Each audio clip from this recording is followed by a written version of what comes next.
So last round we are 4-0. Match number 5, we're playing second. This is not a good hand, but something tells me that because I'm in the 4-0 bracket, I'm gonna face a deck that's high on removal, so I actually decide to keep it.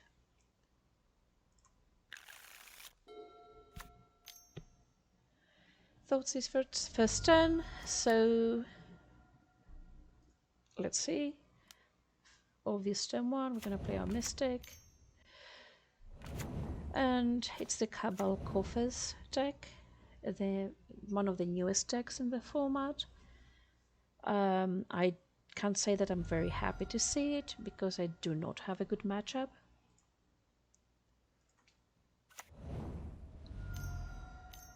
Right now, my plan is to try to kill them with a combo. I'm waiting to see if I actually need to code for the Vizier or code for the Finisher. I still don't draw though the card. So my next plan is to play the Devoted Druid as well as the Curious Ranger. Depending on what they do, end of their turn, I can actually code for Azuri and finish them with that combo. Obviously, as we have said in the past, double Devoted Druid as well as Azuri, it's an infinite combo. If you're able to activate the ability of Azuri once. So at the end of their turn, I'm not gonna add a minus counter on my Devoted Druid. I'm actually gonna... Oops, sorry. I didn't add a -1 counter on my Devoted Druid. I actually chose to do the Curious Ranger ability in order to bounce a land and cord for 3 to get the Azuri. Because I wanted to have as a backup the activation of the Devoted Druid in case they played a removal. They didn't play removal, and in our turn we also drew the next Code of Calling, which means that we can actually cast it for 2, get the Vizier, and finish them off even faster. They were dead though, no matter what they did. So this was for game number 1. I'm very happy at this point. We're 1 up. We just need one more win in order to go for 5-0. Let's see if we did it.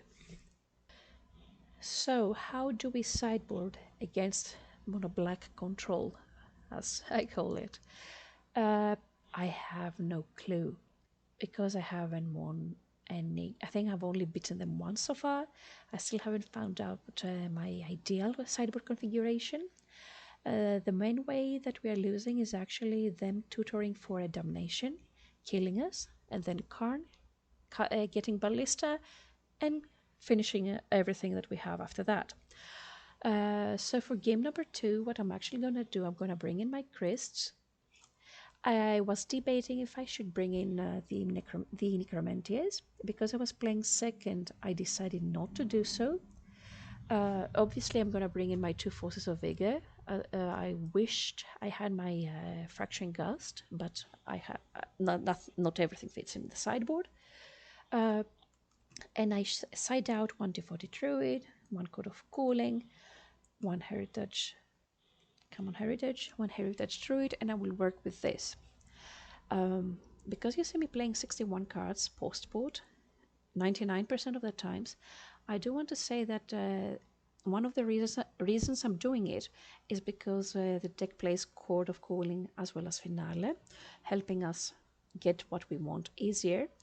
But we also have 17 to 18 lands because we have the Dryad Arbor. The percentages are not changing too much. Obviously, if you can go down to 60 cards, it's always optimal, but I do prefer playing with 1 extra card just to keep something extra in, an extra creature that I think that I will need. It's not so easy to cut down on cards so easily. I don't want to remove more mana dorks. I do believe that 7 is ideal. I never liked playing 8 and 6. No matter how many times I tried it, it didn't work for me. Maybe it works for you. It didn't work for me. So we're going into our game number 2. So game number 2 against mono black control or Cabal Coffers deck, however you know it. We are playing second. This is a risky hand. If they kill our mana dork, we're not going to be in a good position. But because I do play Grist, I did draw Grist, I am actually going to keep it. And I do hope that I will dodge a turn 1 Inquisition slash Thoughtseize, which we did.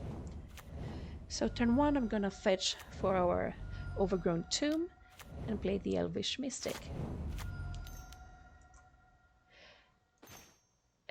Turn 2 they cast the Profane Tutor with Suspend. It's the only way to cast it, which means that I have 2 turns to create a board, kill them, or do anything important before they cast a damnation. It's like a bomb ticking down in order to kill me. And this is the reason that I actually cast Grist turn 2, because my plan, sorry for that, because my plan is to actually try to go for the ulti ability of the Grist and do the -5 and kill my opponent by draining their life. So turn 2 I'm going to play my Kirin Ranger, I'm going to bounce back the land, I'm going to replay it black together with the Elvish Mystic, play Grist, plus, and pass the turn.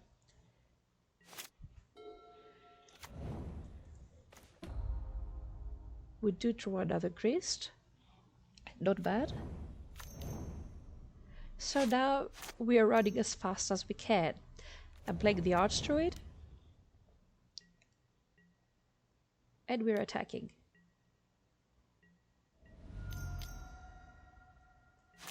They're fetching for an Urborg. This will help them get even more mana with Cabal Coffers.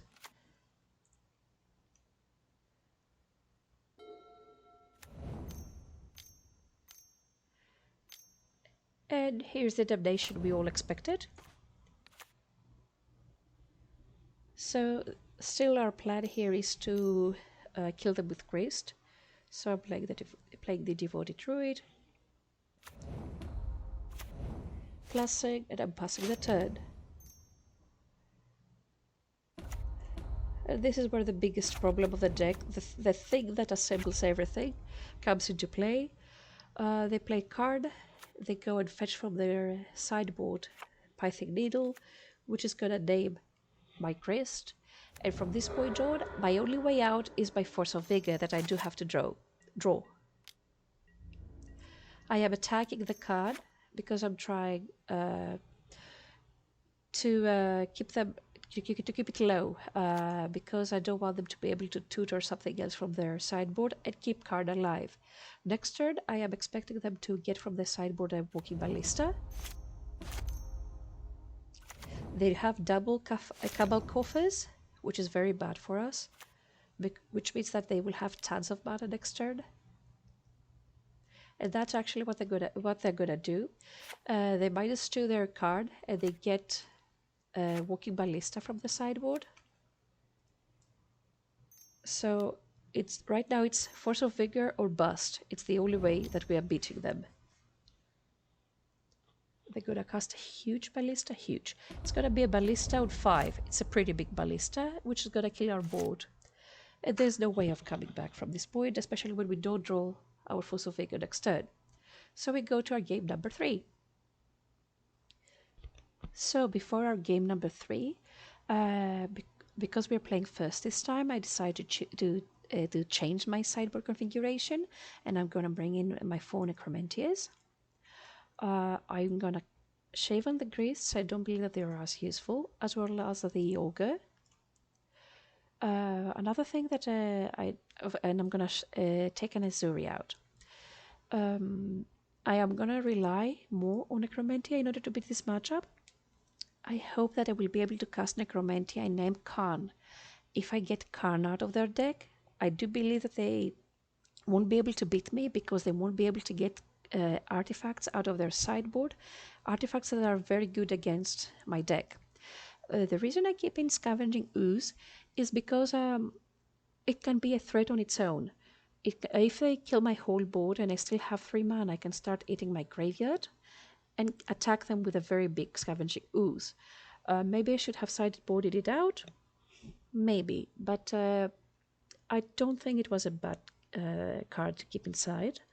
If you play this matchup, you can always side it out. So let's go to our game number 3 and the last one of this league. So we're playing first this time.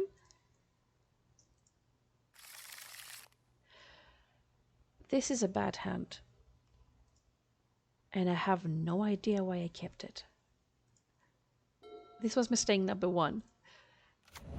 Maybe I was too intimidated by the deck because I have a very bad record against it and I was defeated from the start. I don't know. So we're gonna fetch for our black in order to play our mystic, hoping that maybe we will draw our necromantia. They will start taking our hand apart. Another thought says start taking the cord. I am fast forwarding here, there's nothing to see. I actually draw very poorly.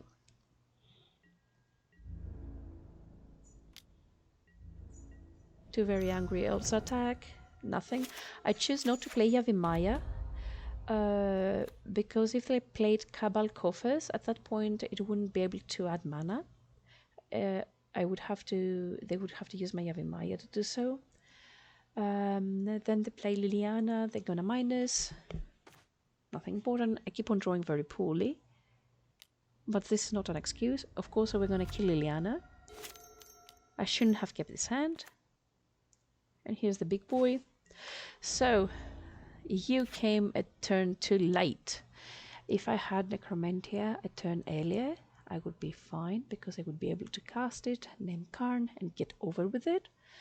But unfortunately I didn't, and I drew it one turn later.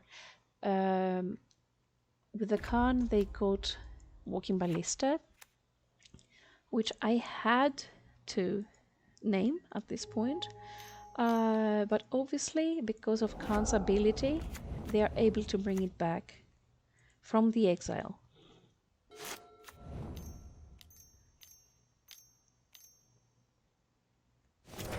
They're casting Invoke Despair. They kill one of my creatures. It doesn't go very well from now for us. The biggest mistake we made was actually keep the initial hand. If we didn't keep that hand, we would be fine.